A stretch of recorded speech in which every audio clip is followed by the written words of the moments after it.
Hello అండి, అందరికీ నమస్తే.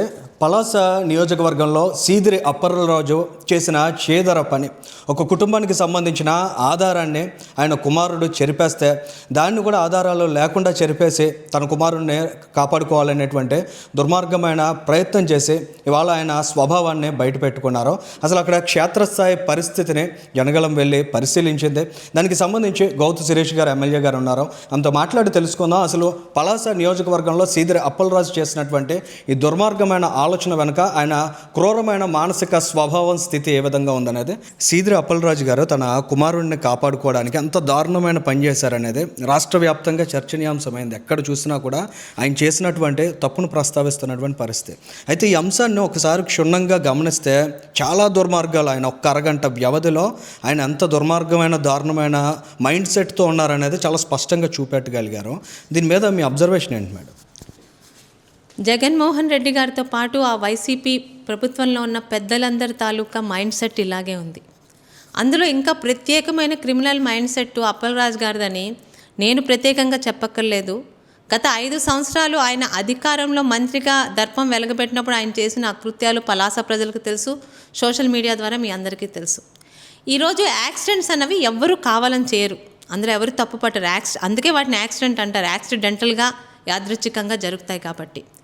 ఆయన కొడుకుని కాపాడుకోవడంలోని తప్పులేదు. అయితే అది చట్టపరంగా నువ్వు రేపు లక్షల కోట్లు పోసి మంచి లాయర్లు పెట్టి జరిగింది ఒక యాక్సిడెంట్ మాత్రమే నిరూపించవచ్చు. కానీ ఒక మంత్రిగా, ఒక మాజీ మంత్రిగా ఉంటూ 9:32 యాక్సిడెంట్ అయితే 9:05 గంటలకి ఆయన కొడుకుని ఊరు దాటించారు.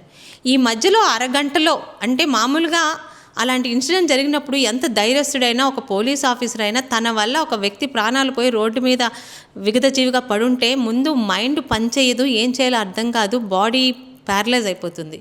కానీ అప్పలరాజు గారు 9:32 యాక్సిడెంట్ అయితే 9:34 వచ్చి ఆయన కొడుకుని పికప్ చేసుకొని ఆయన కొడుకు స్థానంలో ఇంకో అమాయకుడికి ఏమని ఎంత తొందరగా ఒప్పించి చెప్పాడో, సిద్ధార్థ త్యాడిని ఒక అమాయకుడిని అక్కడ నిల్చోపెట్టి నువ్వు బండి తీసుకురా అని చెప్పి 9:40 బాలకృష్ణ ఆర్థోపెడిక్ హాస్పిటల్కి వెళ్ళి కొడుకు స్కిడ్ అయి పడిపోయాడని డాక్టర్ గారికి చెప్పి ఆయనకు శుభ్రంగా డ్రెస్సింగ్ చేయించి కుట్లేయించి 10:05 కల్లా టోల్ గేట్ దాటించేసిన వ్యక్తి. కొడుకు మీద ఏ తండ్రి అయినా ప్రేమతో చేస్తాడు, కానీ ఒక ప్రజాప్రతినిధిగా ఉంటూ మాట్లాడితే అటు అధికారంలో ఉన్నప్పుడు ఇప్పుడు కూడా బల్లలు గుద్ది నీతి, నిజాయితీ, మొరాలిటీ అని చెప్పి గాలి కబుర్లు మాట్లాడిన వ్యక్తి తన కొడుకుని స్థానంలో ఇంకొకరిని పెట్టాడు. ఇక్కడ ఆలోచించింది ఏంటంటే, యాక్సిడెంట్ అనేది రోజు జరుగుతున్నాయి. నిన్న జగన్మోహన్ రెడ్డి గారు కామెడీ చేశారండి, యాక్సిడెంట్ జరిగినంత మాత్రాన అరెస్ట్ చేసేస్తారా అని. అరెస్టు చేసింది యాక్సిడెంట్ చేసినందుకు కాదు, అదే యాక్సిడెంట్ చేసి ఎవరినైతే ఒక సిద్ధార్థ త్యాడి అనే వ్యక్తిని వీళ్ళు అప్పచెప్పారో ఆ అబ్బాయికి వెంటనే స్టేషన్ బెయిల్ ఇచ్చి ఇంటికి పంపించేశారు కదా. మరి అదే పని నీ కొడుకు కూడా చేసుండేవారు కదా. పైగా నువ్వు ఆ పని చేస్తుంటే, అరే ఒక మాజీ మంత్రి ఇంటి కొడుకుని నిజాయితీగా పోలీసులకు అప్పచెప్పాడని అమాంతం నీ కెరియర్ గ్రాఫ్ ఈరోజు 2 తెలుగు రాష్ట్రాల్లో పెరిగిపోయి ఉండేది కదా. కానీ స్వార్థం, తన మీద ఎక్కడ మచ్చొస్తే అందరూ వాళ్ళ వైసీపీ నాయకుల్లాగే జనాల్లోని సోషల్ మీడియాలోని ఏకి పారేస్తారని 40 నిమిషాల్లోని కొడుకుని ఊరు దాటించి ఒక అమ్మాయికుడిని బుక్ చేశాం. అదే కాకుండా అతి నిరుపేద కుటుంబం, అంటే రేపు బియ్యం తినాలంటే 1/2 కేజీ 1/4 కేజీ ఈరోజు కొనుక్కుని వండుకునే ఆ కుటుంబాన్ని 50,000 నుంచి బేరమాడి ఆ కుల పెద్దలందరూ కూర్చుంటే దాన్ని 8.5 లక్షలకు తీసుకొచ్చారు. అందులో 1,50,000 ఇచ్చారు, మిగతా డబ్బులు కేసు లేకుండా జరిగినప్పుడు ఇస్తామని ఒక ఒప్పందం రాసుకున్నారు. ఈ లోపల కర్మ కాలితే ఇలాగే ఉంటుంది అన్నట్టు ఎలా తెలిసిందో, ఎవరి ద్వారా తెలిసిందో, ఒక రూమర్ల ద్వారా తెలిసిందో ఇది బయటకు వచ్చింది. పలానా పెట్రోల్ బంకులో అబ్బాయి పెట్రోల్ పోసుకొని వెళ్ళాడు, ఆ తర్వాత యాక్సిడెంట్ జరిగిందని తెలిసాక ఆ పెట్రోల్ బంక్లో సీసీ కెమెరాల్లో కనిపించింది. ఈయన ఎవరి దగ్గర అయితే డ్రెస్సింగ్ చేయించుకున్నాడో ఆ డాక్టర్ వాంగ్మూలం, ఆ డాక్టర్ హాస్పిటల్లోని సీసీ కెమెరాల దృశ్యాలు తెలిసాయి. ఇప్పుడు ఆ అబ్బాయిని తీసుకెళ్ళి రిమాండ్లో పెట్టారు. రిమాండ్లో కూడా అబ్బాయికి హెల్త్ బాగాలేదని ప్రస్తుతం హాస్పిటల్లోనే ఉన్నాడు. ఇక్కడ ఈయన చేసింది ఇంత తప్పైతే దీనికి పరాకాష్ట జోకర్లా కనిపించే అతి ప్రమాదకరమైన క్రిమినల్ మన జగన్మోహన్ రెడ్డి గారు. నిన్నొచ్చి ఆయన మాట్లాడింది, అరే 18 ఏళ్ల పసిపిల్లాడు, యాక్సిడెంట్లు అవుతాయి, తప్పు జరిగిందనుకో. ఆయన మాట్లాడేది మొదటిసారి కాదే. మొన్న ఒక క్రిమినల్ని ఎవరినో, ఇప్పుడు ఆయనని ఏంటది స్టేషన్ లాకప్ డెత్ అయిందని ఒక గొడవ అవుతుంది హరికృష్ణ అనే వ్యక్తి గురించి. ఆయన జస్ట్ రేప్ చేస్తే ఆయన అరెస్ట్ చేసేస్తారా? అవినాష్ రెడ్డి ఆయన తమ్ముడేమో హత్య చేస్తే అరెస్ట్ చేసేస్తారా? అరే ఒక మత్స్యకార మాజీ మంత్రిని మాజీ ఎమ్మెల్యేని విసిగిస్తున్నారు అన్నాడు. మరి నీ మత్స్యకార మంత్రి చేతిలోని చనిపోయింది ఒక యాదవ కులస్తుడు. మరి నీ పార్టీలో ఉన్న యాదవ పెద్దలందరూ దీనికి సమాధానం చెప్తారా? కులాల్ని మతాల్ని రాజకీయ లబ్ధికి వాడుకోవడం తప్పితే సొంత తల్లి చెల్లి తండ్రి మీద బాబాయ్ మీద ప్రేమ లేని వాడికి రాష్ట్రంలోనే ఆయన సొంత పార్టీలోని ఇతర నాయకుల మీద ప్రేమ ఉందంటే ఏ అమాయకుడు నమ్ముతాడండి? ఇక్కడ సీదిరి అప్పలరాజు చూసాం, ఆయన కుమారుడి కారణంగా దానే చనిపోతే 50,000 రూపాయల దగ్గర నుంచి బేరాలాడారు వాళ్ళకి పరిహారం ఇవ్వడానికి, ఏదన్నా సాయం చేయడానికి. అక్కడ జగన్మోహన్ రెడ్డి వెళ్ళి కూడా మత్స్యకార కుటుంబాలను పరామర్శించాక ఆర్థిక సాయం ఏమన్నా అందిస్తారా అంటే మాట దాటివేశాడు. ఆయన గొంతు కూడా మోగిపోయింది. ఏదన్నా చూస్తాం, ఎంతో కొంత ఇస్తామనే మాటలు. వస్తే ₹1,00,00,000 ఇస్తాము అన్నాడు. పైగా ఇచ్చిన 10 లక్షల రూపాయలు ముష్టి పారేశారా అన్నాడు. ఈరోజు మీ సాక్షిగా నిజంగా జగన్మోహన్ రెడ్డి ఏమన్నా మంచిగా మాట్లాడుతున్నాడేమో అనుకునే వాళ్ళ సాక్షిగా సమాధానం చెప్పగలిగే దమ్ముంటే వైసీపీ వాళ్ళ సాక్షిగా అడుగుతున్నాను. ఒక మనిషి ప్రాణానికి డబ్బుతో విలువ కట్టలేం, కానీ ఉన్నంతలో ఆ కుటుంబానికి సహకరిస్తున్నాం.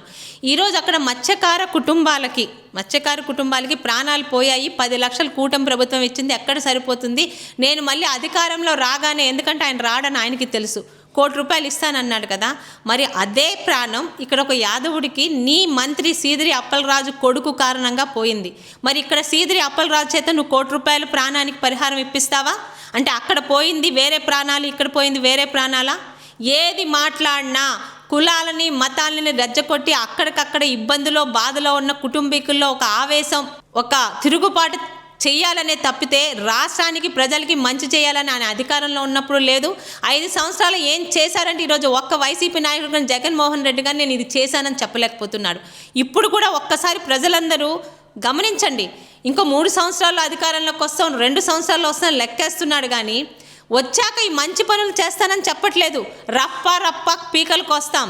ఈరోజు ఇక్కడ యువతకి ఉద్యోగాలు ఇవ్వడానికి చంద్రబాబు నాయుడు మీద నమ్మకంతో, కూటమి ప్రభుత్వం మీద నమ్మకంతో వస్తున్న కంపెనీలన్నీ వెనక్కి తరుముతామని చెప్పి రాష్ట్రాన్ని ఎలా నాశనం చేస్తాడో మూర్ఖంగా మాట్లాడుతున్నాడు. మత్స్యకారుడి మీద కక్ష కట్టి వాళ్ళ కుమారుడి మీద, చిన్న పిల్లాడి మీద హత్యానేరం కింద కేసు పెట్టారు. తర్వాత మెజిస్ట్రేట్ తప్పు అని చెప్పి ఆ సెక్షన్స్ తీయించారని చెప్తున్నారు జగన్మోహన్ రెడ్డి. ఇందులో వాస్తవం ఏమన్నా ఉందా?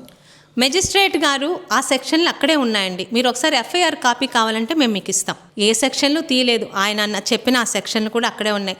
జగన్మోహన్ రెడ్డి గారు నోట్లోంచి నిజాలు ఎక్కడి నుంచి వస్తాయండి?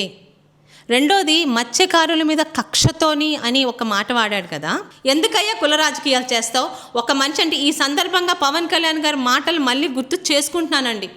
రాజకీయాలకు కొత్తగా వచ్చిన కొన్ని వేల కోట్ల విలువైన మాట చెప్పాడు. ఒక వ్యక్తి తప్పు చేస్తే ఆ వ్యక్తి తప్పు చేశాడా లేదా, నేరం చేశాడా లేదా సాక్ష్యాలు చూడండి. ఆ వ్యక్తి పార్టీ ఏంటి, ఆ వ్యక్తి కులం ఏంటి, ఆ వ్యక్తి తల్లిదండ్రులు ఏంటి, ఇవన్నీ అవసరమా? అంబేద్కర్ గారు కూడా రిజర్వేషన్స్ ఉద్యోగాలకి, స్కూళ్ళలో సీట్లకి ఇచ్చారు.